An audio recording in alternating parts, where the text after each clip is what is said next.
Hello guys, welcome to Legal Galaxy and myself मोमिस्टा।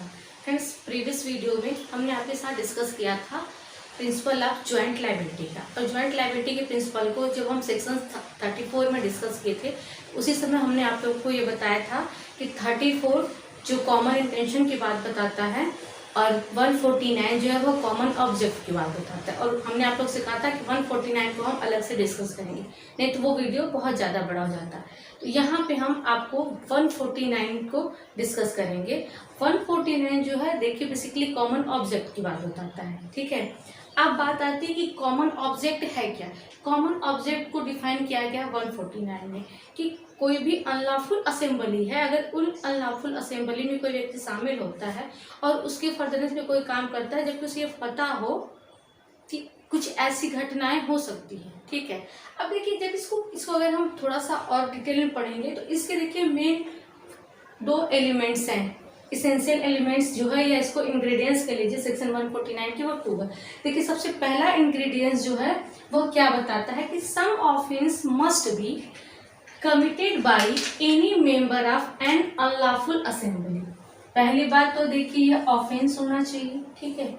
Must be committed by any member of an unlawful assembly, ठीक है। अब ये unlawful assembly जो word है, पहले आपको इसको भी समझना पड़ेगा कि अनलॉफुल असेंबली क्या है।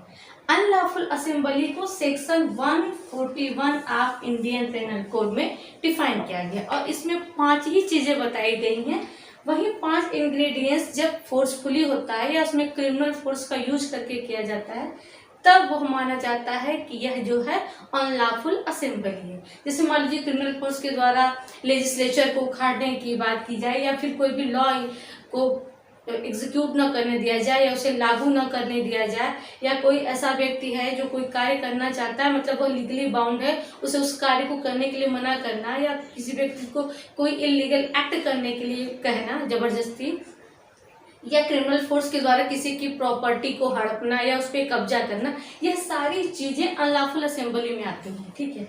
अब देखिए 141 का जब आप पहला क्लॉज पढ़ेंगे वहीं लिखा गया है कि मिनिमम 5 पर्सन्स, मतलब 141 को फुलफिल होने के लिए 5 व्यक्तियों की आवश्यकता है। और 149 जो है अनलॉफुल असेंबली की बात करता है, मतलब ये जाहिर सी बात है कि 149 को भी फुलफिल होने के लिए 5% की जरूरत बिल्कुल है, ठीक। अब बात आती है इसकी सेकेंड इंग्रेडिएंट्स की। सेकेंड इंग्रेडिएंट्स है कि such person must have been committed in prosecution of the common object of the assembly. आप देखिए यहीं पे आपको मिल गया आपका वर्ड कॉमन ऑब्जेक्ट, और must be such as the member of the assembly know to be likely to be committed. आप समझ में आया कि ऐसे अनलॉफुल असेंबली की जो पर्सन है वह जानते हो कि ऐसी घटना होना संभाव्य है। मतलब आप बहुत सारे ऐसे लोगों के साथ इकट्ठे हुए हैं जो कोई अनलॉफुल असेंबली के मेंबर हैं और वहाँ कुछ भी काम हो सकता है। उसी दौरान अगर मान लीजिए आगजनी की दुर्घटना हो गई या किसी ने आग लगा दिया, कुछ हुआ, तो आप ये नहीं कह सकते कि हमें ये तो पता नहीं था कि ऐसे लोग आग भी लगा देंगे। तो यहाँ आपकी इस प्ली को नहीं लिया जाएगा क्योंकि आप जानते हैं कि ऐसी संभावनाएं हो सकती हैं, तो आप भी 149 के तहत लाए, ठीक है। अब इतनी चीजें क्लियर हो गई कि कॉमन ऑब्जेक्ट कब होगा। कॉमन ऑब्जेक्ट का मतलब ये होता है कि किसी भी अनलॉफुल असेंबली का मेंबर हो रहते हैं और उसी के फर्दरेंस में या उसके उस उद्देश्य से कोई आपराधिक कार्य करते हैं, और इसके लिए 141 को भी फुलफिल होना जरूरी है, क्योंकि इसका जो 149 का जो क्रक्स है वह 139 में।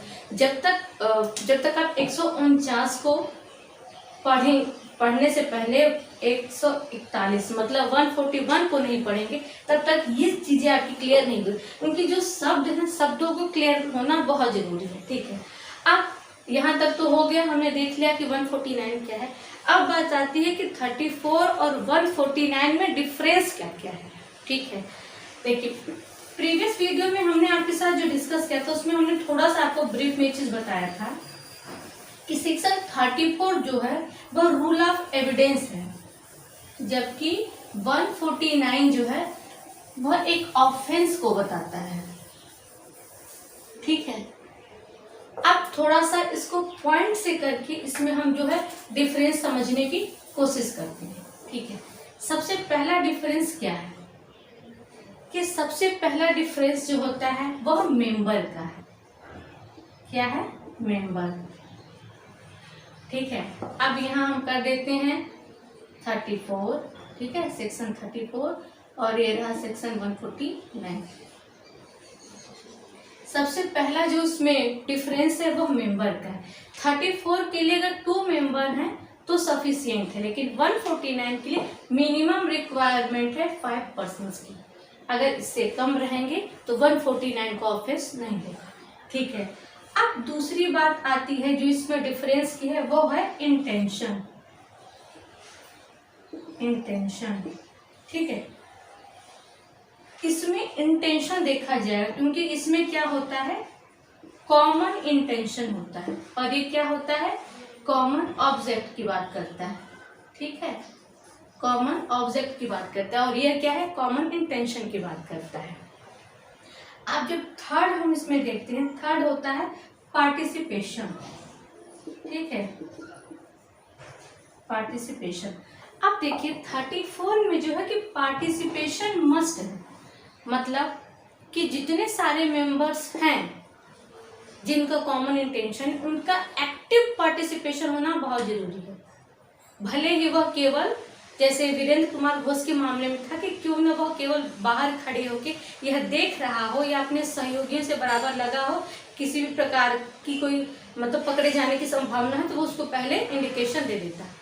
मतलब एक्टिव पार्टिसिपेशन होना बहुत जरूरी है 34 में, लेकिन 149 में एक्टिव पार्टिसिपेशन होना बिल्कुल भी जरूरी नहीं है। आप केवल अनलॉफुल असेंबली के मेंबर हैं तो ही आप लायबल हो जाएंगे। ठीक है, अब देखिए बात आती है एक और, मीटिंग ऑफ माइंड की। ठीक है, meeting of mind. Meeting of mind देखिए इसमें 34 में प्रायर मीटिंग ऑफ माइंड होना बहुत जरूरी है। ठीक है, क्योंकि ऑफेंस करने से पहले प्री प्लानिंग होनी चाहिए, तब 34 माना जाएगा, लेकिन 149 में मीटिंग ऑफ माइंड कोई जरूरी नहीं है। आप केवल उसके मेंबर हैं अनलॉफुल असेंबली की, दैट इज इनफ। ठीक है, अब आता है 5 स्कोप।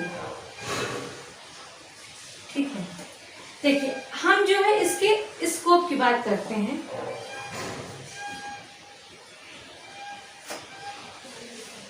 अब इसका जो स्कोप है वह बहुत ज्यादा ब्रॉड है, बहुत ही ब्रॉड है।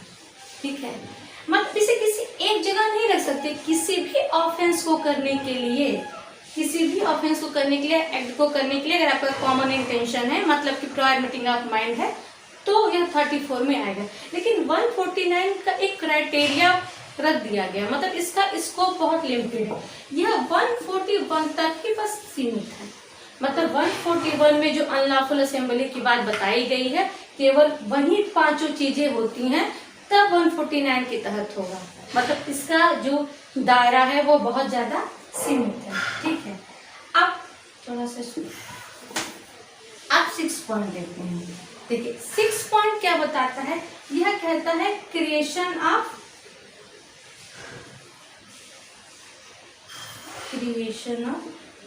ऑफेंस। ठीक है, मतलब यह 34 कोई ऑफेंस नहीं बताता है।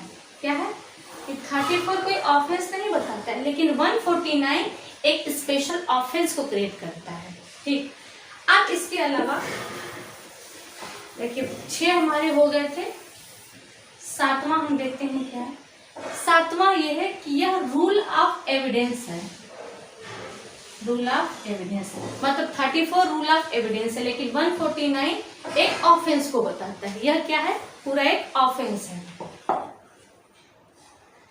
अब इतनी सारी चीजें हम लोग देख लिए कि 34 में जो है वह मेंबर होने चाहिए 2, 149 में होने चाहिए 5। ठीक है, इसका स्कोप ब्रॉड है, 149 का स्कोप लिमिटेड है, 141 के तहत केवल है। यह जो है साक्ष्य का नियम है, मतलब रूल ऑफ एविडेंस है, वह एक सेपरेट ऑफेंस को बताता है। ठीक, इसमें एक्टिव पार्टिसिपेशन होना चाहिए, जबकि 149 केवल मेंबर होने पर ही लायबल बनाता है, एक्टिव पार्टिसिपेशन होना जरूरी नहीं है। ठीक है, अब इसमें जो क्रिमिनल लाइबिलिटी है वो कॉमन होती है, मतलब सबका कॉमन इंटेंशन होता है, सब लाइबल होते हैं। और इसमें क्या है, कॉमन ऑब्जेक्ट होता है। उस कॉमन ऑब्जेक्ट के तहत अगर कोई काम किया जाता है, अगर व्यक्ति यह जानता है किसी अनलॉफुल असेंबली का मेंबर है और उसको ये संभावना है कि कोई भी बड़ी घटना घट सकती है, भले वो हो या ना हो, तो वो उसके लिए लायबल होगा। ठीक है, मतलब ये सारी चीजें जो 34 और 149 की है बहुत अलग है। मतलब एक कॉमन ऑब्जेक्ट की बात बताता है, दूसरा कॉमन इंटेंशन की बात बताता है। ठीक है, तो अब 34 भी हमने अच्छे से डिस्कस कर लिया। उसके बाद जो जनरल कॉमन इंटेंशन की बात और सिमिलर इंटेंशन की बात है वो भी हमने प्रीवियस वीडियो में डिस्कस किया था। यहाँ हमको 149 के इंग्रेडिएंट्स डिस्कस करने थे और 34 और 149 में डिफरेंस देखना था। ठीक है, तो ये सारी चीजें हमारी क्लियर थी। आई होप आपको अब 34, 149 और 141 ये सारे क्लियर होंगे। अब इस पे जो क्वेश्चन आएगा वो आप बहुत अच्छे से कर सकते हैं। ठीक है, करना आपको क्या है, सबसे पहले चाहे क्वेश्चंस जो पूछे आप पहले इसके इंट्रोडक्शन पार्ट को थोड़ा सा 2-4 लाइन में बता दीजिएगा, सेक्शन के इंग्रेडिएंट्स बता दीजिएगा और उसके साथ केस लॉ दे दीजिएगा। जितने सारे प्रॉब्लम्स वाली क्वेश्चंस हमने बताए वो सब अलग से उसमें ऐड करके पूछता है, तब उसके रेफरेंस में आप अपने केस लॉ को दीजिएगा। ठीक है, छोटे में कम में बनाइएगा लेकिन क्वेश्चन को एग्जैक्ट लिखिएगा तो ही मार्क्स अच्छे मिलेंगे। ओके, आई थिंक आपको ये वीडियो अच्छा लगा है। वीडियो अच्छा लगा है जिसे लाइक और शेयर करना मत भूलिएगा। और अगर अभी तक आपने चैनल को सब्सक्राइब नहीं किया है तो चैनल को जल्दी जल्दी सब्सक्राइब कर दीजिए। Okay, thanks to all and bye bye.